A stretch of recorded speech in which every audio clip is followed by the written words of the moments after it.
Now, this game is, in my opinion, the game I'm most excited for on the SEC slate. I'm very interested to see how South Carolina does coming off a bye week, and then Ole Miss coming off a loss. Very interested to see that, and especially, I think you're playing a defensive line that's almost as good, if not or they're almost as good as the team you just played in Kentucky with Dylan Stewart and those guys on the South Carolina defensive line. Also, I didn't realize how old they were when I watched the LSU game. Like, all those guys are seniors. They decided to come back. So I'm very excited for this game. Ole Miss is favored by 9.5, which this is the one SEC game I bet. I took South Carolina, so I'm going to give a preview into that, and we can talk about why. I'm interested to see what Tyler has to say, but let's go through these stats.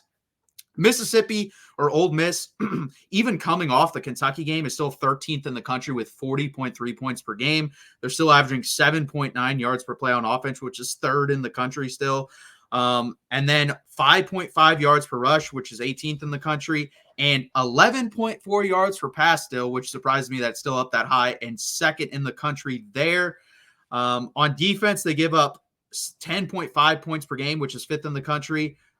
3.8 yards per play, which is fifth in the country, and then 23.44% on third down conversion rate, which is fifth in the country. So they're really good across the board on defense. And then versus the pass, 6.4 yards versus the pass, which is 36th in the country, and 1.5 yards versus the run, which is second in the country. This Ole Miss defense has been for real so far this year. Let's get to South Carolina. They are 26th in the country in points per game with 34.3. They average 5.2 yards per play, which is 78th. They average 4.2 yards per rush, which is 72nd. So you're getting a theme here. They are not very good on offense. They average 8.4 yards per pass, which is their best category, 29th in the country. And then but this is crazy to me. They gave up, and I guess it shouldn't shock me, they were terrible last year on the offensive line. 15.84% sack rate. That is 15 sacks per 100 dropbacks. That is dead last in all of college football, 134th. On defense, 17 points per game, which is 20th. 3.9 yards per play, which is 7th.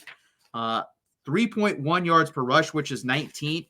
And then 5.1 yards per versus the pass, which is 9th. So very good. And then getting to the quarterback, they're almost just as good as allowing it on the other side. 10.07% sack rate, which is 11th in the country. So this defense is for real for South Carolina, and it is carrying this team so far. Tyler, what do you have to say about this game? Well, Ole Miss did their situation last week was just, like I said, it was a fluke. I'm sorry. I'm just being for real. I hate to be this for Kentucky. And like I said, I gave Kentucky where credit was due. Kentucky had 90 yards rushing. When is Kentucky ever going to beat somebody with 90 yards rushing? I'm just being for real. Maybe Ole Miss is the only team, I guess. But Ole Miss is very good on the rush game, on both running the football and pretty much shutting down the run. They had 90 yards rushing last week. If they can't run the football, a lot of their plays can't open up. I guess that's kind of basic for football itself. But I still think Ole Miss is capable of making it to the playoffs this year. They have a lot of talent.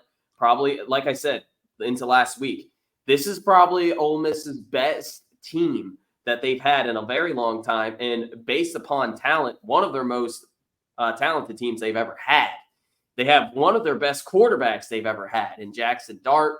He didn't play terrible last week. I think his QBR was in the 80s. So again, it was a fluke situation. I'm actually going to ride Ole Miss here.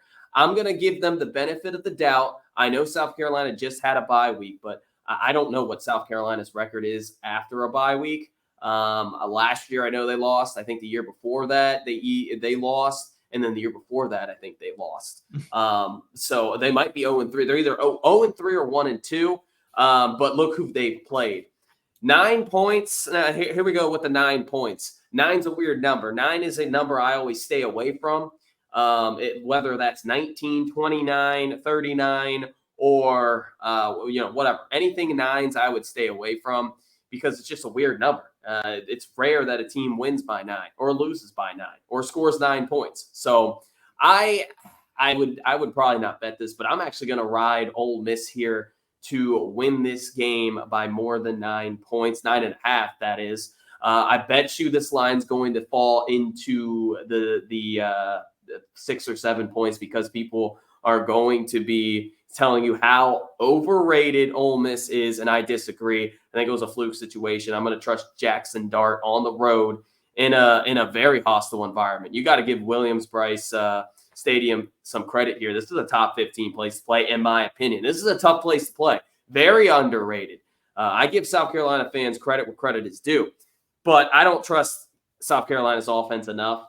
I believe Sellers is playing in this game.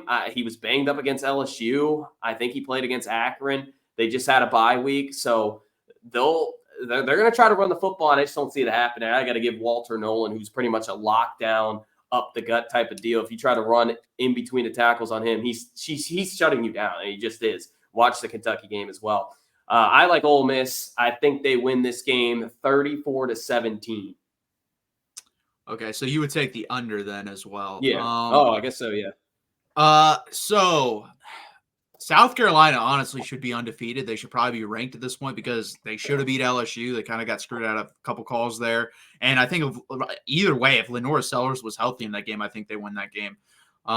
That's the question I have as well. If Lenora Sellers is healthy, I feel confident in the bet I made. If he's not, I do not trust Robbie Ashford. So I'm definitely going to hate watching that and realizing I made a very, very stupid mistake. But what I think you're going to get a pretty low scoring game because both these defensive lines are very good at getting after the quarterback. And then the combination of South Carolina's offensive line is still very bad. I think you're going to get both. I think both these teams will probably combine for like 7 or 8 sacks. Honestly, I think you're going to see a race to the quarterback from both these teams. I'm going to take Ole Miss to win the game. Like I said, I think it's going to be low scoring. So I'm going to have it 27-20 Ole Miss. So I'm taking the under as well. Honestly, out of all the games we've gone through, I think that's my favorite bet. I would take the under pretty easily here. I think that environment with these defensive lines and honestly, the question of South Carolina with their quarterback, I would take the under here relatively easily. So that's my bet on this game.